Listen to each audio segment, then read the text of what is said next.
जय हिंद दोस्तों। आज मैं बताने जा रहा हूँ कि सरकारी bank, private bank, post office तीनों में सबसे ज़्यादा सुरक्षित खाता कहाँ है। क्योंकि सरकारी बैंक, प्राइवेट बैंक बहुत सारे लोग जानते ही हैं, लेकिन आपको पता होना चाहिए कि पोस्ट ऑफिस भी अब बैंक बन चुका है, वो बैंकिंग हो चुका है।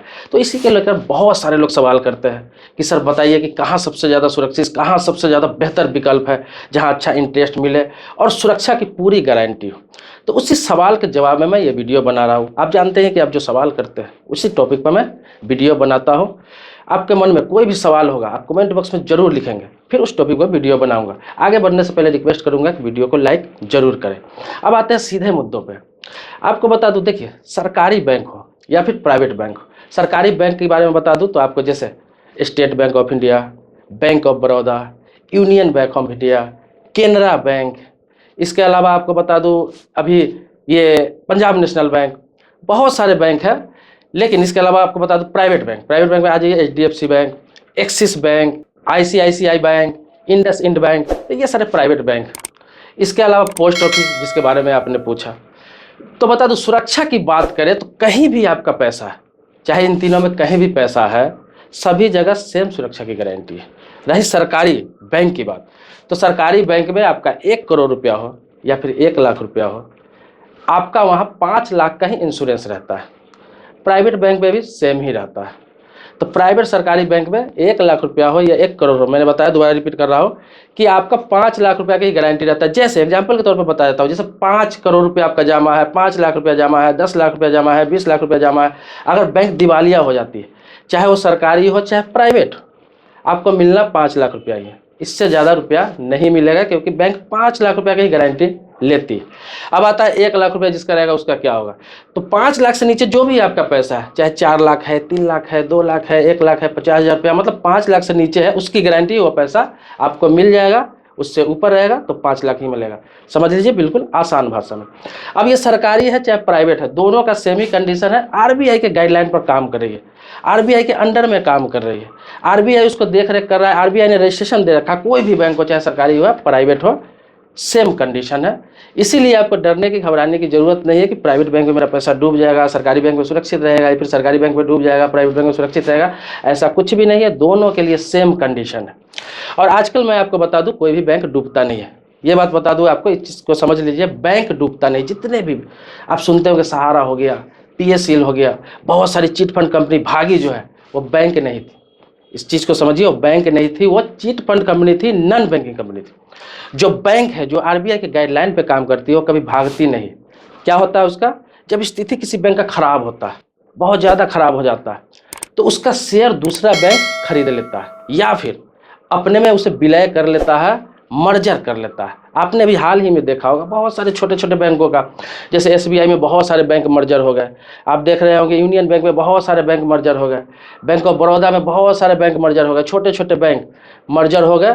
सब अभी 4 5 6 जो है बड़ी बैंक बची, जिसका नाम मैं बता दूं आपको, state bank of India, bank of Baroda, union bank, Punjab national bank, Canara bank, यही 6 7 बैंक अभी बची है। बाकी छोटे छोटे जितने बैंक थे मर्जर हो गए। क्यों?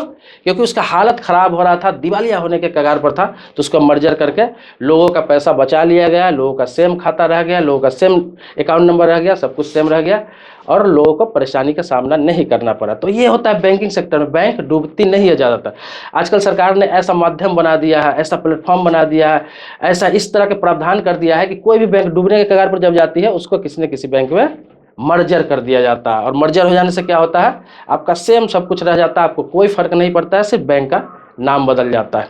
अभी आप बताइए, अगर आप जानते हैं इन 10 सालों में कोई भी बैंक ऐसा आप बताइए जो बैंक डूब गया हो, सरकारी बैंक हो या प्राइवेट बैंक हो। बैंक डूबा नहीं है, मर्जर कर दिया गया है दिवालिया की स्थिति में। जो भी डूबा है वो नॉन बैंकिंग कंपनी थी या फिर चिट फंड कंपनी थी। तो ये तो आप समझ ही गए होंगे। अब आ जाते हैं पोस्ट ऑफिस पर। आपने सुना कि पोस्ट ऑफिस भी बैंकिंग हो गया हुआ है। तो पोस्ट ऑफिस की बात करें तो पोस्ट ऑफिस बैंक से बिल्कुल अलग काम करती है तो बैंकिंग ही, बैंकिंग कर दिया गया है कुछ सालों पहले ही, लेकिन बैंक से बिल्कुल अलग काम करती है। इसको आरबीआई के गाइडलाइन से ज़्यादा कुछ लेना देना नहीं है। क्यों नहीं लेना देना है? क्योंकि ये सरकार की डायरेक्ट संस्था है। इस पर डायरेक्ट केंद्र सरकार के मंत्रालय नज़र रखता है, वित्त मंत्रालय नज़र रखता है। और यहाँ पर गारंटी की बात करें तो यहाँ वो वाला कंडीशन लागू नहीं होता है कि 5 लाख ही आपका सुरक्षा है। यहाँ आपका 50,000 भी है, 50 लाख भी है, 1 करोड़ भी है, सारा पैसा यहाँ पे सुरक्षित। इसको डायरेक्ट सरकार देखरेख करती है, डायरेक्ट सरकार गारंटी लेती है। ये किसी संस्था के अंदर में काम नहीं करती है, क्योंकि ये खुद सरकार की एक बहुत बड़ी संस्था है। तो पोस्ट ऑफिस में अगर आप खाता खुलवाते हैं, सवाल तो यही था कि पोस्ट ऑफिस में खाता कितना सुरक्षित है। तो पोस्ट ऑफिस में अगर खाता रहता है, अब वहाँ पर सेविंग अकाउंट भी खुल रहा है, करेंट अकाउंट भी खुल रहा है, आप एफडी भी कर सकते हैं। वहाँ पर बहुत सारे जितने भी सरकारी योजना जो आजकल आता है ना, सुकन्या समृद्धि योजना, अटल पेंशन योजना, कोई भी योजना, मनरेगा का, ये सब जो भी योजना आता है ना, पहले पोस्ट ऑफिस में ही आता है, क्योंकि सरकार की संस्था है। जितना भी सरकारी स्कीम का आपको लाभ लेना है, कोई पेंशन प्लान लेना है, किसी प्रकार का कुछ भी जानकारी लेना है, वहाँ फंड से संबंधित सारा चीज़ पहले पोस्ट ऑफिस में आता है, वहीं से मिलता है, बाद में बैंकिंग सेक्टर में जाता है, बैंक में जाता है।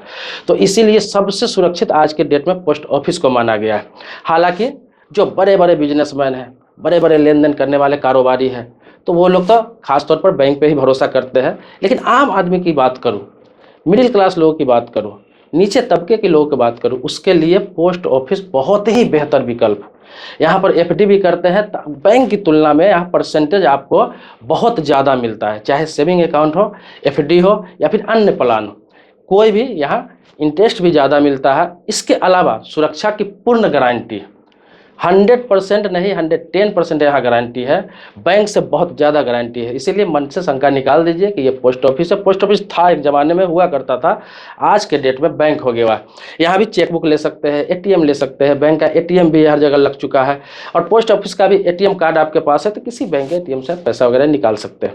तो आज मैं बात कर रहा था सुरक्षा की, कौन सुरक्षित है। बाकी डिटेल्स में अगर इससे संबंधित कोई मन में सवाल है, प्रश्न है, चाहे प्राइवेट बैंक, सरकारी बैंक, पोस्ट ऑफिस, तो आप फिर कमेंट बॉक्स में लिखेंगे, उसको भी क्लियर करने का प्रयास करूंगा। दोस्तों, आप जानते ही हैं इस चैनल पर आपको बैंकिंग से संबंधित, इंश्योरेंस से संबंधित, पोस्ट ऑफिस से संबंधित, लोन से संबंधित ऐसे बहुत सारे मुद्दों पे बात की जाती है। तो आप कमेंट बॉक्स में लिखिए, जो सवाल करेंगे उस टॉपिक पर वीडियो जरूर बनेगा। मिलते हैं नेक्स्ट वीडियो में एक नए मुद्दे के साथ, तब तक के लिए शुक्रिया, धन्यवाद, जय हिंद दोस्तों।